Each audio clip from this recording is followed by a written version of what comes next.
Gbajúgbajà wòlíì àríran ilẹ̀ Yorùbá ni tó jẹ́ olùdásílẹ̀ ìjọ Wisdom Church of Christ International lágbègbè Ìkìtù ní ìpínlẹ̀ Èkó tó tún jẹ́ olùdásílẹ̀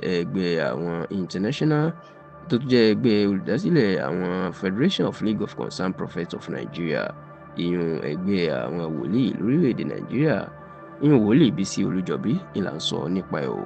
Ó mà ti ju àsọtẹ́lẹ̀ tuntun síta àwọn ètò ní yóò ṣẹlẹ̀ nínú ọdún tuntun 2025 tó ń bọ̀ yìí tó sì jẹ́ pé àsọtẹ́lẹ̀ tó ní agbára ni nítorí pé àwọn gbajúmọ̀ èèyàn bíi ààrẹ Bọ́lá Ahmed Tinubu, àwọn bíi gómìnà Ṣèyí Makinde, àwọn bíi olóyè Mike Adenuga, àjíǹrere Ebenezer Obey, sẹ́nẹ́tọ̀ Godswill Akpabio, Alhaji Atiku Abubakar àti bẹ́ẹ̀ bẹ́ẹ̀ lọ ni bàbá náà ló ju àwọn àsọtẹ́lẹ̀ ìjayà àti ìbẹ̀rù síta fún o.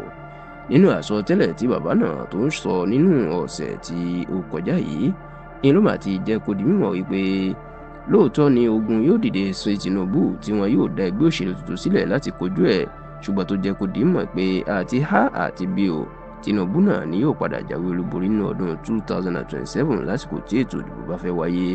Olóyè Bísí Olújọbí ní bí Tinubu bá wá jáwé olúborí inú yóò bí àwọn Haúsá gidigidi tí wàhálà yóò ṣẹlẹ̀, ṣùgbọ́n ó ní wàhálà náà kò ní pẹ́ parí.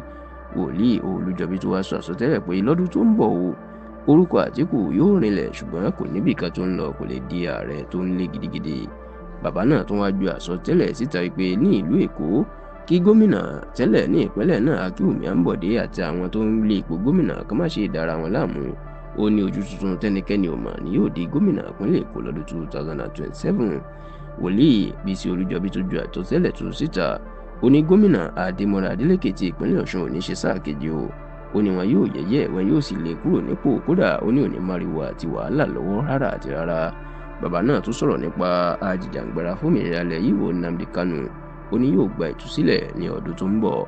Bàbá náà wá sọ àsọtẹ́lẹ̀ lórí gómìnà Ṣèyí Mákindé ti ìpínlẹ̀ Ọ̀yọ́. Ó ní bí gómìnà ó gbàgbé pé òun yóò ṣe ààrẹ Nàìjíríà, ó ní àlá tí ò lè ṣẹ ni kò lè débẹ̀ láéláé. Ó ní bí sáà rẹ̀ bá ti wá parí lọ́dún 2027 ó ní kò ní orúkọ àti ẹnu ń di òṣèlú mọ́. Wòlíì Bísí Olújọbí tún sọ nínú àsọtẹ́lẹ̀ tí ó ṣẹlẹ̀ lọ́dún tó ń bọ̀. Ó ní kí gbajúgbajà olówó ilẹ̀ Yorùbá ni olóyè Mike Adenuga tó ní iléeṣẹ́ Globalcom àti gbajúgbajà àgbà olórin jùjú ni àjíǹrere Ebenezer Obey ká gbàdúrà tako ikú òjijì lọ́dún tó ń bọ̀ o. Bàbá náà tún ní kí ọ̀dọ́lẹ̀ ilẹ̀ Yorùbá olóyè Adébútú Kẹ̀sìntìn tí ó gbayé mà sí bàbá Àjẹ̀bú kó náà gbàdúrà gidigidi lórí àìsàn àti ìlera rẹ̀ lọ́dún tó ń bọ̀. Bàbá náà wá jẹ́ kó di mọ̀ wípé ní ọdún tí ó tún ń bọ̀ yìí ààrẹ ilé-ìgbìmọ̀ aṣòfin àgbà l'Àbújá sẹ́nẹ́tọ̀ Godswill Akpabio yóò rí àwọn àtakò àti ìgbógunti débi pé wọn yóò fẹ́ yọ ọ́.